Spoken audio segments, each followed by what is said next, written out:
नमस्कार. महाराष्ट्र योजना कॉर्नरमध्ये आपल्या सर्वांचे स्वागत आहे. आजच्या व्हिडिओच्या माध्यमातून आपण बघणार आहोत की एक अतिशय अशी महत्त्वाची घोषणा करण्यात आली आहे. आपण आजच्या व्हिडिओमध्ये बघणार आहोत की कृषी विभागाच्या आढावा बैठक पार पडलेली आहे. यांच्यामध्ये आता कृषी मंत्र्याच्या अध्यक्षतेखाली एक महत्त्वपूर्ण अशी बैठक पार पडली होती. या बैठकीमध्ये आता राज्य शासनाच्या माध्यमातून राबवल्या जाणाऱ्या योजना म्हणजेच की खरीप हंगाम याचबरोबर इतर काही महत्त्वाच्या अशा योजना बाबीवरती पाठपुरावा एक आढावा घेण्यात या ठिकाणी आलेला आहे.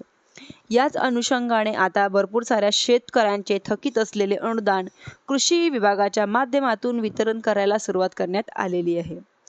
आपण पाहिलं होतं की कृषी यांत्रिकीकरण योजना मोठ्या प्रमाणात निधीची आवश्यकता आहे. साधारणपणे 700 ते 750 कोटी रुपयापर्यंतची ही निधी उपलब्ध होण्यासाठी त्या देखील निधीचे वितरण करणं बाकी होतं. निधी अखेर राज्य शासनाच्या माध्यमातून शेतकऱ्यांच्या खात्यांमध्ये वितरण करायला सुरुवात करण्यात आलेली आहे. खूप बरेच सारे ठिबक सिंचन, तुषार सिंचन म्हणजेच की भाऊसाहेब फुंडकर फळबाग लागवड योजना, विविध योजनांचे निधी देखील बाकी होते. हे निधी देखील वितरण करायला सुरुवात करण्यात या ठिकाणी आलेली आहे. या सर्व योजनांच्या पाठपुराव्यावरती कृषी मंत्र्याच्या माध्यमातून घेण्यात आलेले आहे. याचबरोबर राज्यांमध्ये 11,000 शेतकरी मित्रांची भरती केली जाणार आहे.